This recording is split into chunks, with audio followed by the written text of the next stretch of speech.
जय हिंद। Welcome to defence India. तो आज हम देखेंगे practice set part 1 GS and GK का। ये आपकी NDA, air force, navy, coast guard और डिफेंस के जो एग्ज़ाम होते हैं उससे रिलेवेंट करेगा। तो जो जिसमें यहाँ पे हम 25 क्वेश्चन को देखेंगे। तो फर्स्ट क्वेश्चन क्या कह रहा है वहाँ पे हम चलते हैं। तो फर्स्ट क्वेश्चन कह रहा है अपने काल का महान संगीतज्ञ जो तानसेन था किसके दरबार में था।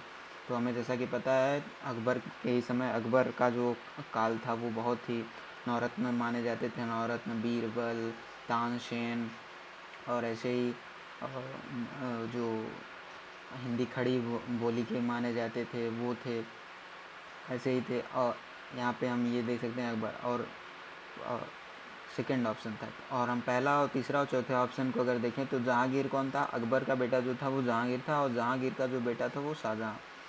और जो हम उत्तर मुग़ल काल मतलब ये मध्यकालीन भारत जब ख़त्म होता है तो उत्तर मुग़ल काल आता है। उत्तर मुग़ल काल में बहादुर शाह, दो बहादुर शाह होते हैं, एक बहादुर शाह प्रथम, Bahadur Shah first and Bahadur Shah second. ठीक है। तो ये बहुत बहुत ही इम्पोर्टेंट क्वेश्चन बनता है कि अंतिम मुग़ल सम्राट, या उत्तर मुग़ल कहीं कहीं देता है लेकिन हमें मुग़ल का ही माना जाता है। तो अंतिम मुग़ल सम्राट पूछा जाता है तो वो कौन था, बहादुर शाह सेकंड, या उसे हम बहादुर शाह जफ़र। अच्छा, जफ़र क्यों कहते थे उसे, बहुत लोग ये भी क्वेश्चन पूछा जाता है। जफ़र क्योंकि वो जो शायरी करता था उर्दू में शायरी करता था और उर्दू में जो शायरी करता है उसे जफ़र कहते थे।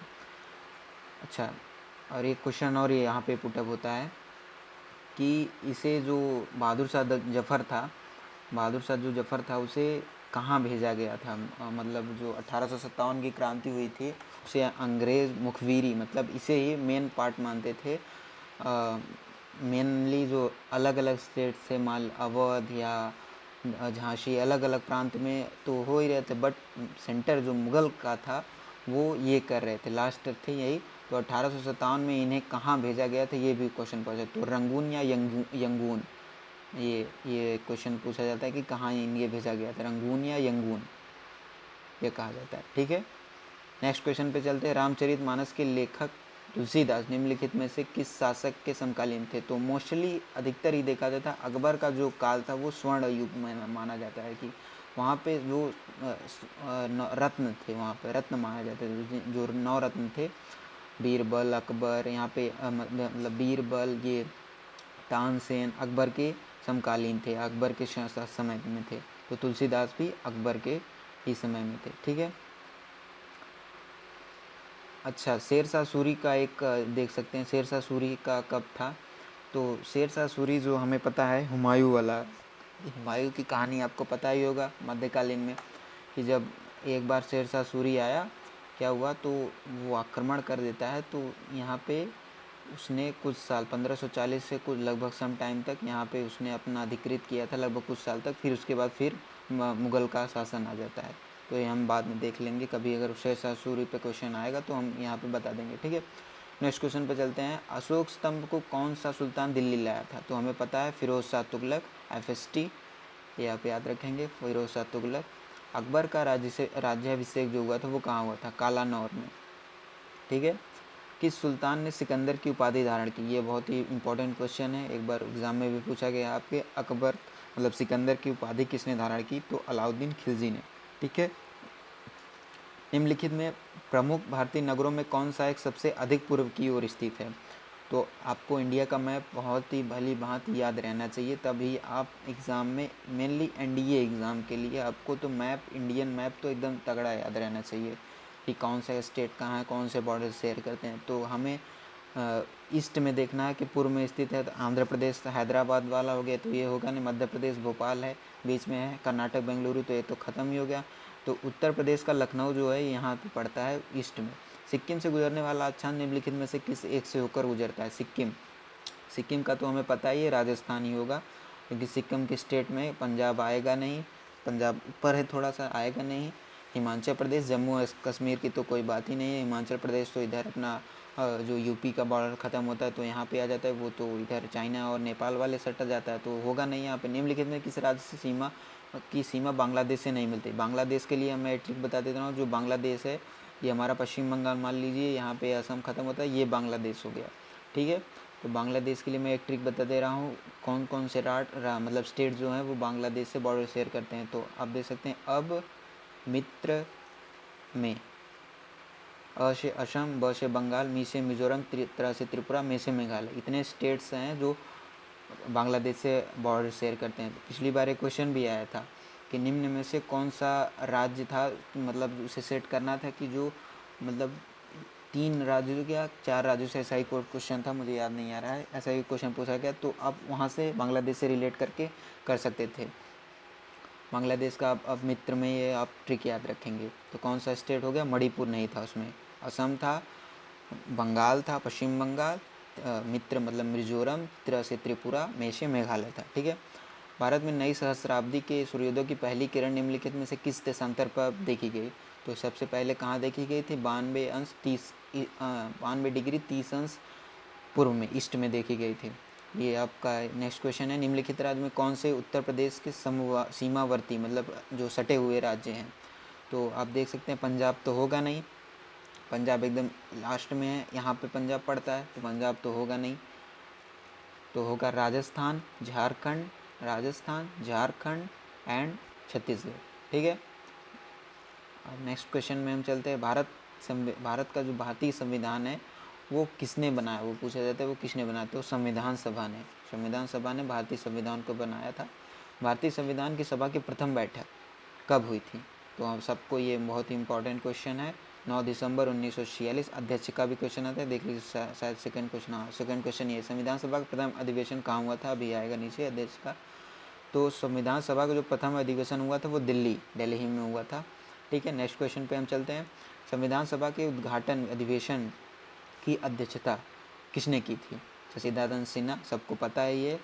अधिवेशन जो हुआ था संविधान सभा की, जो पहला हुआ था 9 दिसंबर 1946, अध्यक्षता किसने की थी? शशिदानंद सिन्हा। ये दोनों क्वेश्चन आपको मौजबानी रिटर्न में 9 दिसंबर 1946 and the president is Sachchidananda Sinha. Second question करते हैं, संविधान सभा के अस्थाई अध्यक्ष, जिसे हम नॉन परमानेंट प्रेसिडेंट कहते हैं, शशिदानंद सिन्हा। अच्छा, एक क्वेश्चन और पुटअप करता हूँ मैं, परमानेंट प्रेसिडेंट कौन था और किस डेट को ये परमानेंट किए गए थे? आपको वहाँ पे नाम बताना है। जब वीडियो ख़त्म हो जाए तो कमेंट बॉक्स में आप परमानेंट प्रेसिडेंट का डेट, ईयर कब उन्हें किया गया था। 1946 में ही किया गया था, ये तो पता है। किस डेट को किया गया था और कौन था, ये बताना है। भारत की जो तटरेखा की लंबाई वो कितनी है? 6100 किलोमीटर, सबको पता है ये। जो भारतीय तटरेखा है ये वाली, इसकी टोटल लंबाई कितनी है? 60,100। भारत और श्रीलंका को पृथक करने वाली जो जल संधि है, ये हमारा भारत हो गया, यहाँ श्रीलंका हो गया। इसको जो अलग करता है तो इसे हम पाक जल संधि या पाक जल डमरू मध्य कहते हैं। ठीक है। नेक्स्ट क्वेश्चन चलते हैं, भारत का क्षेत्रफल कितना है? तो ये क्वेश्चन बहुत ही इंपॉर्टेंट है। 32,87,263 वर्ग किलोमीटर। एडम्स ब्रिज जो हमें पता है, Indian and Sri Lanka, Adams bridge कहाँ पे है? भारत और श्रीलंका के मध्य है। अच्छा, डूरंड लाइन दो देशों के बीच की सीमा रेखा है, कौन कौन से देश जो दो हैं? तो पाकिस्तान और अफगानिस्तान। अच्छा, डूरंड लाइन के बारे में मैं थोड़ी सी बात बता दूँ। जब पाकिस्तान भारत से अलग नहीं हुआ था, तो पाकिस्तान जब भारत में ही था, तो भारत और अफ़गानिस्तान के मध्य की ये रेखा थी। लेकिन जब पाकिस्तान अलग हुआ तो ये पाकिस्तान और अफ़गानिस्तान के मध्य की रेखा होगी। ठीक है। कौन सी अक्षांश रेखा भारत के मध्य से होके जाती है? ठीक है। तो सबको पता है 23.5 डिग्री ईस्ट लैटीट्यूड, ठीक है, जिसे हम ट्रॉपिक ऑफ कैंसर कहते हैं। अच्छा, ट्रॉपिक ऑफ कैंसर पे कौन कौन से स्टेट पड़ते हैं वो आपको पता रहने चाहिए। बहुत से लोग अपने अपने ट्रिक बताते हैं, मैं एक ट्रिक बताता हूँ जो आपको एग्ज़ाम में दो दो क्वेश्चन को सॉल्व करेगा। पहला कि अगर मान लीजिए पूछ लेता है कि ट्रॉपिक ऑफ कैंसर से west to east order set करिए, जो एनडीए में बहुत ही बार क्वेश्चन पूछा गया है। एक बार तो सूर्य की किरण पड़ती है कैसे पड़ती है, स्टेट अपना ऑर्डर सेट करिए, तो ये पूछा गया था। तो मैं वेस्ट मतलब पश्चिम से पूर्व की ओर बता दे रहा हूँ। गरम, सीजे, पत्री एंड मीजो, ये स्टेट हो गया। पहला ग से मतलब गुजरात, र से राजस्थान, म से मध्य प्रदेश, सी से छत्तीसगढ़, जे से झारखंड, प से पश्चिम बंगाल, त्री से त्रिपुरा और मिजोरम लास्ट। ये वेस्ट टू ईस्ट है। पश्चिम से पूर्व की तरफ। आप मैप में देख सकते हैं, ये मैप हो गया, तो गुजरात, राजस्थान, मध्य प्रदेश, ऐसे ही करके 8 स्टेट जो हैं वो वेस्ट टू ईस्ट हैं, ठीक है, पश्चिम से पूर्व। अब हम बात कर लेते हैं चट्टान की। नेक्स्ट क्वेश्चन चट्टान के बारे में। तो किसे प्राथमिक चट्टान की श्रेणी में रखा गया? 3 चट्टान होती हैं, हमें पता है, इग्नियस, मेटामॉर्फिक एंड सेडिमेंट्रिक। 3 चट्टान होती हैं। तो इग्नियस जो आग्नेय शैली होती हैं उन्हें प्राथमिक शैलों के रूप में कहा जाता है। लंबे समय तक शांत रहने के पश्चात विस्फोट होने वाला ज्वालामुखी क्या कहा जाता है? तो मान लीजिए बहुत ही, एक तो मृत होल होता है, मतलब डेड वल्केनो होता है। एक एक्टिव हमेशा ही, मतलब कुछ साल या कुछ समय बाद वो फटता रहता है। एक होता है साइलेंट, बट कुछ टाइम बाद वो फट जाता है, जिसे हम सुषुप्त ज्वालामुखी कहते हैं। निम्नलिखित में से किस परत को बेरोस्फीयर कहा जाता है? बेरोस्फीयर अच्छा क्या होता है? अर्थ हमें पता है, हम लोग सरफेस पे रहते हैं, तो अर्थ के तीन पार्ट होते हैं। क्या क्या? एक सेकेंड देख लेते हैं। कौन कौन सा? Crust, mental and core. यही कोर को ही हम बेरोस्फीयर कहते हैं। तो कोर क्या हुआ?